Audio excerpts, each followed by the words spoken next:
Voilà, voilà, j'arrive avec mes petits papiers, avec ma petite caméra dans la petite pénombre. Ah, il faut aussi que j'utilise une petite chaise. Alors, je vais chercher, hop, ma petite chaise roulante. Voilà. Ah. Oh, pardon, faut que je me lève un peu plus. Voilà. Comme ça, un petit cadre. Un peu dans l'obscurité. Oui, dans la petite pénombre de mon appartement. Avec donc deux petites choses à vous expliquer. Ici, de ce côté-ci, vous avez les deux cartes. Les deux cartes de la France. Alors, deux cartes de la France qui sont pas tout à fait les mêmes. Vous avez donc une version féminine et une version masculine. C'est évidemment les deux courses de cet été. Les deux courses de vélo de cet été, donc au mois de juillet, du 1er juillet, les masculines, jusqu'au 23 juillet, bien sûr, à Paris. Et dès le 23 juillet, les filles rouleront vers le sud de la France. Alors vous me dites, je vais quand même un peu vous en parler de cette grande actualité sportive de cet été, la grande actualité, la grande aventure du Tour de France, la 110e édition pour les hommes et la deuxième nouvelle édition pour les femmes, évidemment du 23 au 30 juillet. Donc, vous voyez la petite différence. Alors, vous ne la voyez pas de loin, mais moi de près, donc je la vois. Évidemment que les hommes, ça va durer donc 3 semaines pour les hommes, avec toujours au moins une semaine pour les femmes. Et cette année, la petite nouveauté, c'est qu'il va y avoir également la même chose pour le Tour d'Espagne, la Vuelta. Voilà, j'ai pas les dates, on en parlera pour le mois de septembre, la Vuelta masculine bien sûr, et je pense la féminine, comme pour la version française, il y aura donc la suite avec la version féminine. Donc version masculine, donc je vous rappelle que pour la version masculine du 1er au 23 juillet, ils vont commencer d'abord par passer un petit week-end dans le Pays Basque, même plus qu'un petit week-end, hein, jusqu'à Bayonne évidemment, de Bilbao jusqu'à Bayonne, en passant par Saint-Sébastien. Voilà, en gros, après Bayonne, ils vont faire un petit transfert pour aller vers Dax, Nogaro, Pau, Tarbes, Mont-de-Marsan, Bordeaux, je cite que les grandes villes de France. Bordeaux, Limoges, Clermont-Ferrand, Issoire, Moulins, Roanne, Bourg-en-Bresse, Courchevel, Saint-Gervais-Mont-Blanc, Morzine, Annemasse, et on finira bien sûr par Belfort et Paris. Voilà pour les hommes. Voilà donc un petit week-end dans le Massif central, évidemment, surtout l'étape entre Saint-Léonard-de-Noblat et le Puy-de-Dôme. Voilà, la première, l'arrivée dans le Puy-de-Dôme. Voilà, ça fait un moment qu'on avait envie de faire une arrivée au Puy-de-Dôme. Comme c'est un site protégé, bien sûr, vous verrez que l'arrivée va être un peu spéciale. Une arrivée un peu spéciale au sommet du Puy-de-Dôme, sans public. Voilà. Ils seront tout seuls là-haut, au sommet du Puy-de-Dôme. Voilà.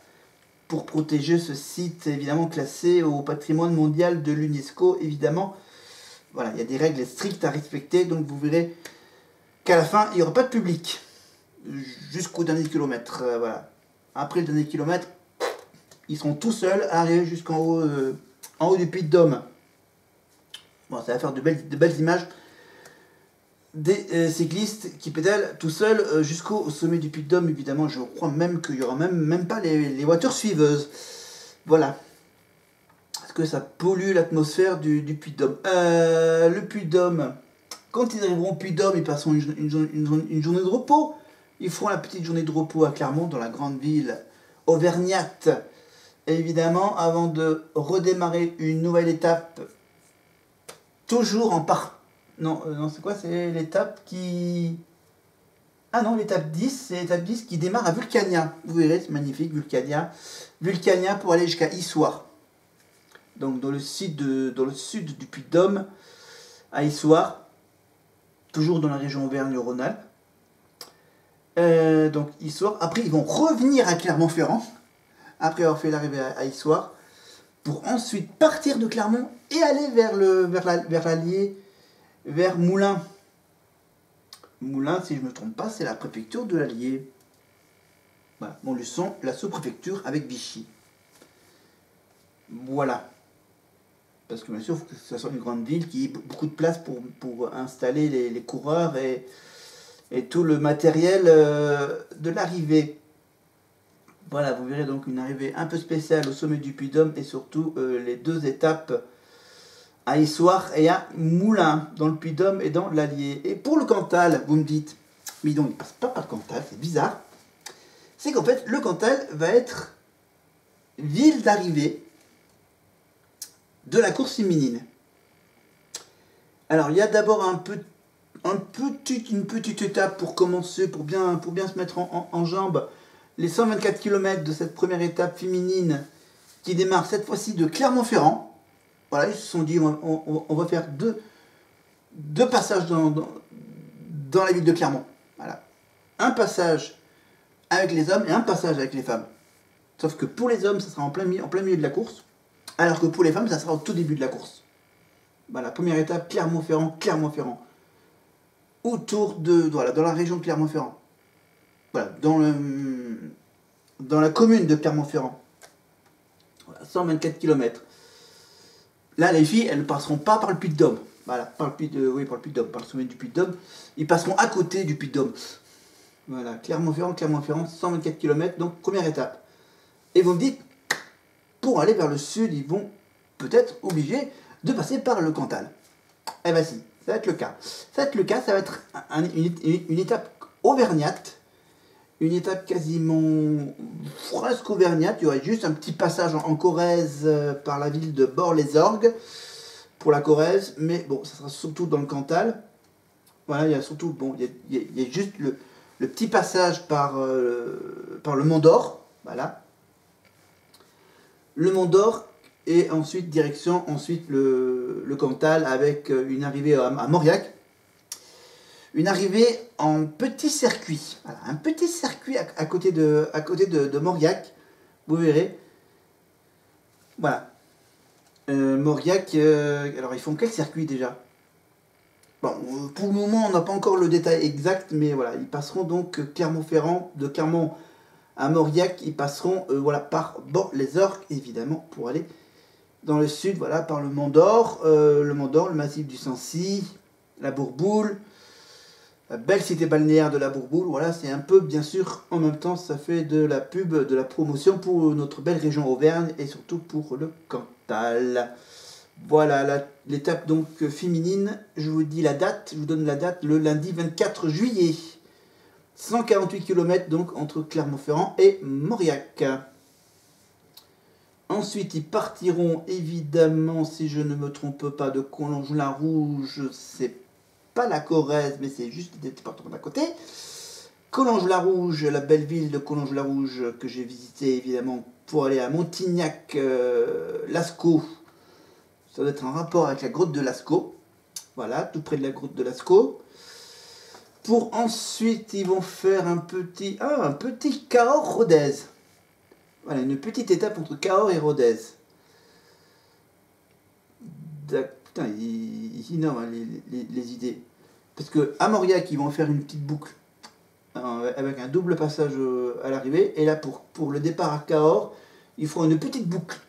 Voilà, ils feront le départ, mais ils repasseront apparemment par Cahors pour arriver jusqu'à Rodez.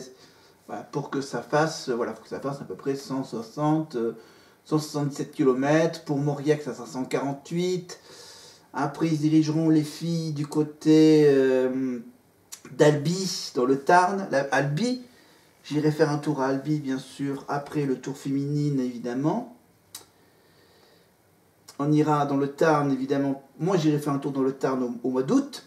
Donc, j'aurai peut-être quelques petites magnifiques images à voir d'Albi évidemment. Ensuite, Blagnac, bon, ça sera un autre voyage.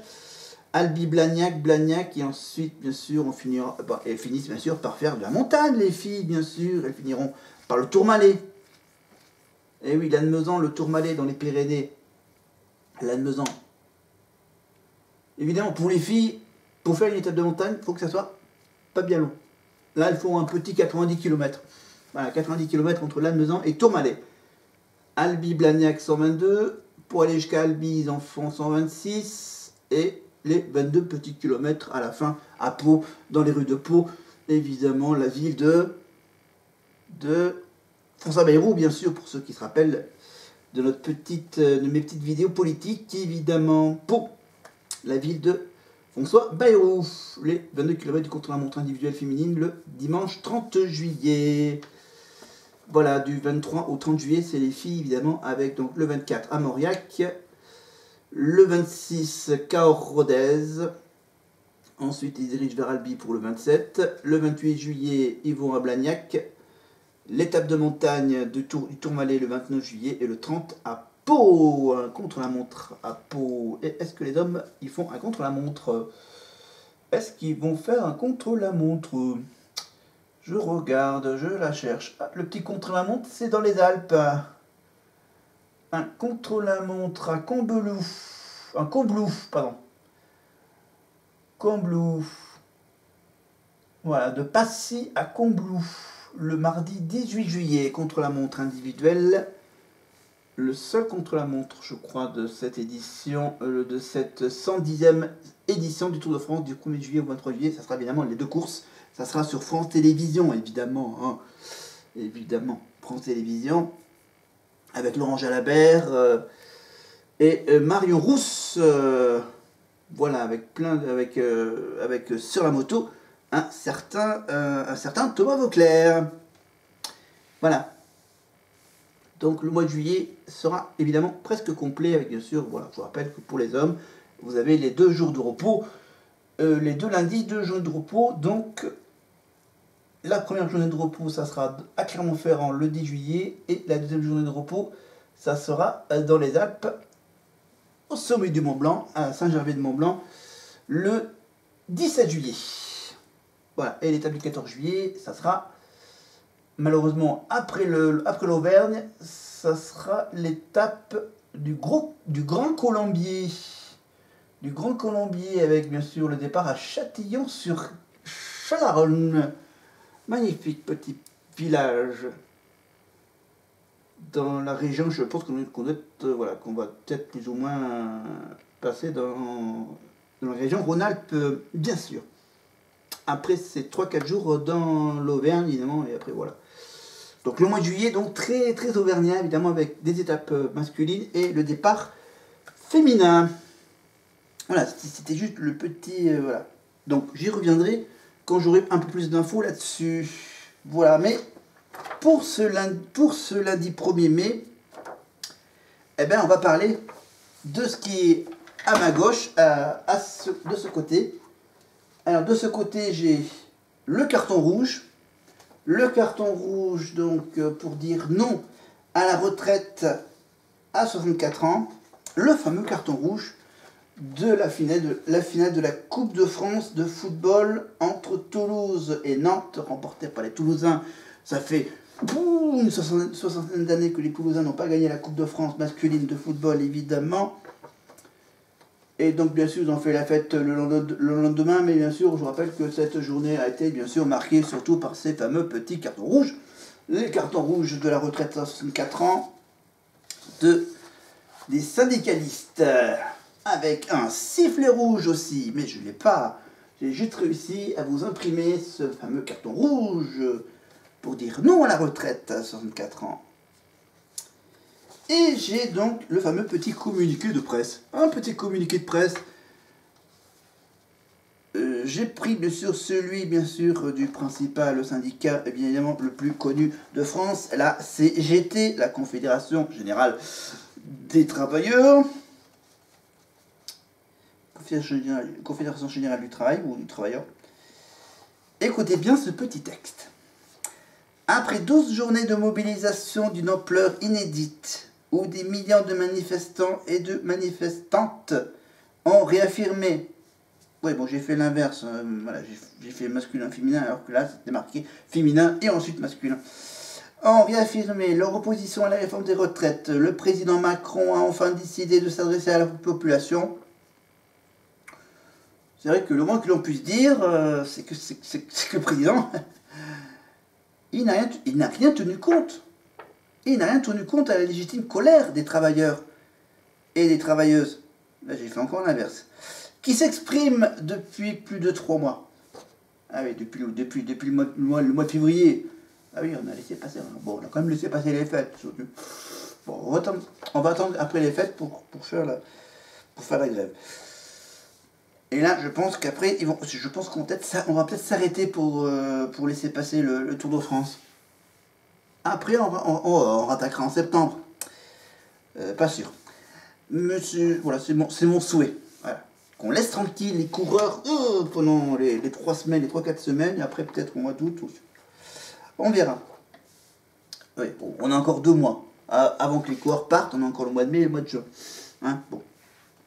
Après c'est vrai que pour les coureurs, bon. Et après, bien sûr, il y a l'histoire des coupures de courant, mais ça, c'est une autre histoire.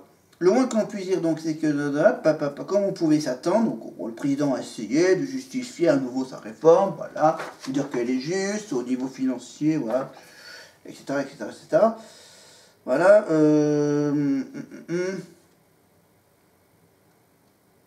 Bon, bien sûr, il a compris que cette réforme, voilà, que cette réforme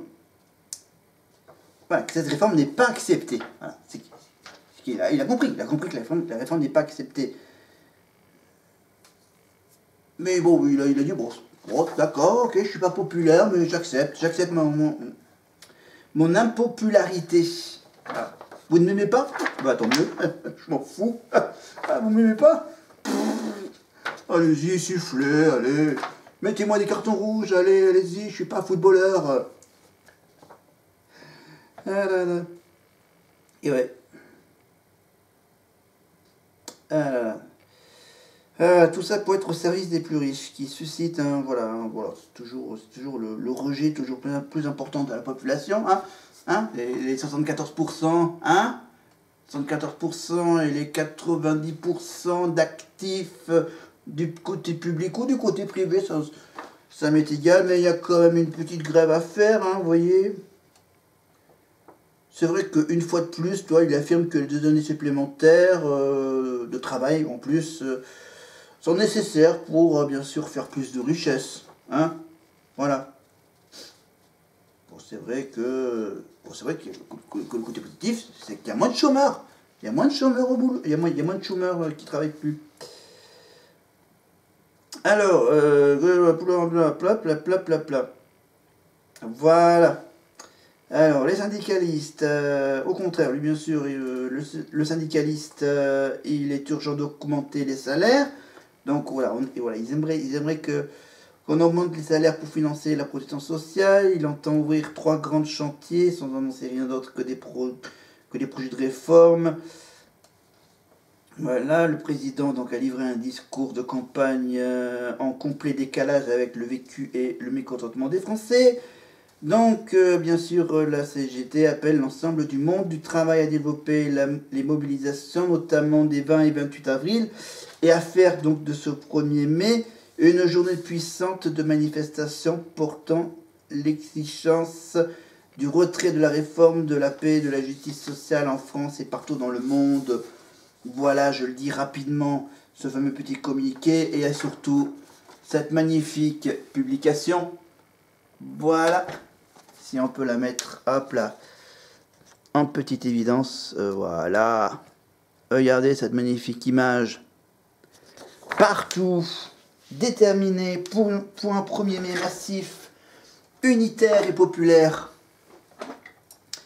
Depuis plus de 3 mois, donc, je vous fais un petit résumé de la mobilisation de millions de grévistes et de manifestants a mis en minorité le gouvernement et le président Macron. La très grande majorité de la population soutient l'action de l'intersyndicale contre le recul de l'âge de départ à la retraite et pour toutes et pour tous En s'obstinant, le président de la République et son gouvernement ne prennent pas la mesure des attentes des travailleurs et des travailleuses et ne répondent pas aux enjeux industriels et de développement des services publics.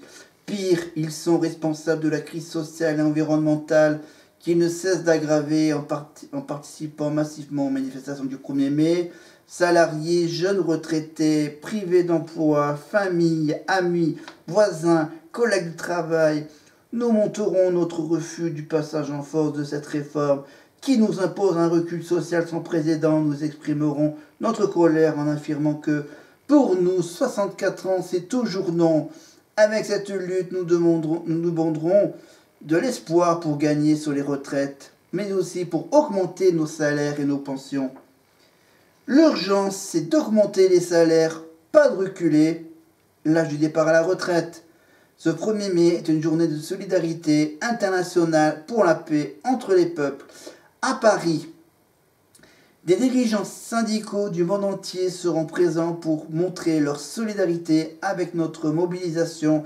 Le 1er mai, nous manifesterons aussi pour dire notre refus des idées d'extrême droite, du racisme et pour résister à celles et ceux qui distillent le poison de la division. Notre force, c'est notre nombre. Participons nombreuses et nombreux à ce 1er mai exceptionnel pour maintenir la pression sur le gouvernement et le patronat afin que la loi ne soit pas appliquée. Pour gagner dans les semaines et les mois qui viennent, nous invitons tous les salariés publics et privés d'emploi, quel que soit leur métier, jeunes ou retraités, à se syndiquer pour ne plus être isolés, pour s'organiser collectivement dans leur entreprise, leurs services et leur territoire. Ah, ça y est, je commence à avoir la voix enrouée. Voilà pour ce 1er mai. Pour ce 1er mai, pour ce mois de mai, pour ce 1er mai, donc, j'ai donc décidé, bien sûr, de vous parler de ces fameux syndicats. Donc là, j'ai fait un peu une petite intro, une petite introduction pour tout ce que je vais faire pendant ce 1er mai. Mais c'est pour ce 1er mai, il y a aussi le Tour d'Italie au niveau sportif. Le Tour de France, ça sera donc le suivant, après celui d'Italie. Le Tour d'Italie, j'y reviendrai dans une prochaine vidéo là-dessus, évidemment. Mais je voulais donc vous expliquer pourquoi j'ai ça. C'était juste pour suivre quand ça démarrera. Là, ici, bien sûr, c'était juste pour faire cette petite vidéo. Bien sûr, je le ressortirai pour les prochaines vidéos, évidemment, du mois de mai. Et pour ce mois de mai, il y a aussi mon petit quiz. Et oui, le retour de mon questionnaire, de mon questionnaire quotidien, presque quotidien. Il sera quasiment presque quotidien. Pour commencer ce mois de mai, j'ai sélectionné une première question. Une première question sur l'histoire du cinéma. Mes fameuses petites fiches de questions cinématographiques. En commençant évidemment par l'histoire du cinéma. Après, j'ai encore 4 autres thèmes. J'ai 5 thèmes de répliques de films. On va plutôt commencer par une question histoire de cinéma. J'ai sélectionné cette première petite question, bien sûr, assez facile. Quel est le premier long métrage tourné intégralement en vidéo HD? Attends, je vais même vous montrer la fiche. Regardez, je cache la réponse. Voilà, je vous montre. Hop là, je vous montre la question. Voilà, désolé pour la petite lumière. Voilà. Voilà, je vais peut-être vous la lire aussi. Quel est le premier long métrage tourné intégralement en vidéo HD? Quel est le premier film tourné en vidéo HD? Est-ce que c'est le film Matrix, le film Vidoc ou le deuxième épisode de Star Wars, épisode 2?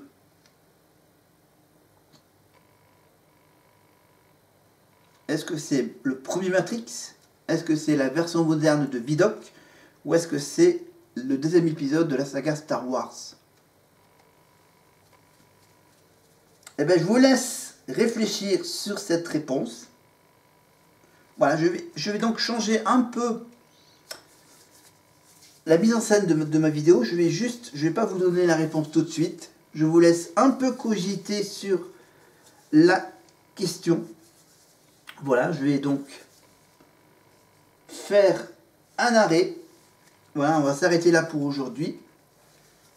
Vous aurez la réponse dans ma prochaine vidéo. Pour connaître la réponse à cette question du premier film, du premier long métrage tourné intégralement en vidéo HD, entre les 3 films que je viens de citer, Matrix, Vidoc et Star Wars épisode 2, vous aurez la réponse dans ma prochaine vidéo. Donc n'oubliez pas de vous abonner, de cliquer sur la petite cloche, de mettre un petit pouce si vous avez aimé cette petite vidéo introductive pour ce mois de mai, pour mes vidéos du mois de mai.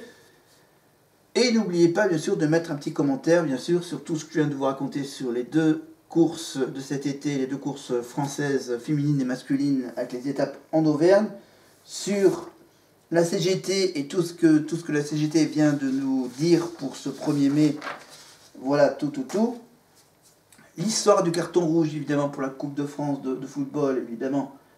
Victoire de Toulouse, donc bravo Toulouse. Et malgré tout, ça a été un flop, ces histoires de carton rouge. Donc ce carton rouge sera toujours avec moi ici, dans mes vidéos du mois de mai. Voilà, et peut-être qu'après je reviendrai aussi sur Delphine. Delphine à la télé, sur W9, du lundi au vendredi et le dimanche à 19h50. Love Island France, avec l'application sur smartphone. L'application pour voter, pour regarder des petites vidéos, des petites scènes sympathiques. Et on retrouve Delphine dans le rôle qu'avait tenu Nabila sur Prime Video dans ce même jeu, Love Island. Voilà, et je vous rappelle bien sûr que vous pouvez bien sûr toujours retrouver bien sûr Love Island sur Amazon Prime Video et également Nabila dans le jeu avec le speed dating amoureux avec les signes du zodiaque et les éléments, le feu, l'air, le haut, peu importe. Ça s'appelle Cosmic Love sur Amazon Prime. Voilà. Donc c'était une vidéo très courte parce que là faut que j'aille me coucher. Oui, je fais ça donc dans la petite pénombre de mon appartement. On va se retrouver peut-être ici. Je vais donc enlever ces 2 cartes de France, du Tour de France masculine et féminine, pour bien sûr vous parler des syndicats. Et donc ça me sert un peu d'introduction, parce que le premier syndicat dans lequel je vais vous raconter un peu l'histoire de ces syndicats, on va commencer par la CGT bien sûr. Alors, désolé pour le bas. Voilà pour mon petit... Voilà, c'est très discret, donc je vais juste faire comme ça, m'avancer vers vous et vous donner rendez-vous peut-être dans un peu plus de lumière pour ma prochaine vidéo. Voilà, il fallait juste que j'en fasse une ici pour ce 1er mai. Voilà, c'est juste pour montrer que derrière moi il n'y avait rien. C'était blanc, mon mur blanc. Ah oui, ma petite carte de France qui est juste là. Oui, hop, ma petite carte de France ici. Par rapport aux 2 cartes qui sont là. C'est pas évident. Je fais un peu la météo. Voilà, et je reviendrai peut-être avec des fonds verts derrière, évidemment, pour les prochaines vidéos. Voilà. Voilà. J'ai pas eu trop le temps d'en faire une donc pour la mettre en ligne le 1er mai.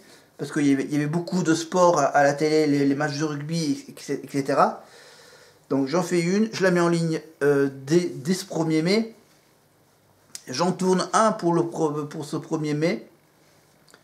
Pour ensuite, bien sûr, la mettre en ligne le 2 mai. Et après, je vais prendre un rythme tous les 2 jours. Voilà, on va essayer de tenir ce rythme tous les 2 jours. Donc pour les 3, 6, 8, 10, 12, 14, enfin vous verrez, voilà, 12, 16, 12, 14, 16, 18, 20, 22. Après, il y a mon anniversaire, donc il y aura une vidéo pour le 24. Après, le 26, le 28, le 30. Et ensuite, pour le 1er juin, ça sera peut-être un autre rythme. Ça sera sans doute tous les 3 jours. Voilà, les fameux 3, 6, 8, 3, 6, 9. On verra. Pour le mois de mai, je vais essayer d'en faire tous les 2 jours. Évidemment, on parlera peut-être du cinéma, on parlera peut-être de l'Italie, on parlera des syndicats. Et on parlera évidemment du reste. Allez, je vous laisse tranquille. Et on se donne rendez-vous donc dans 2 jours pour une nouvelle vidéo avec cette fois-ci l'histoire de la CGT. Allez, bye bye.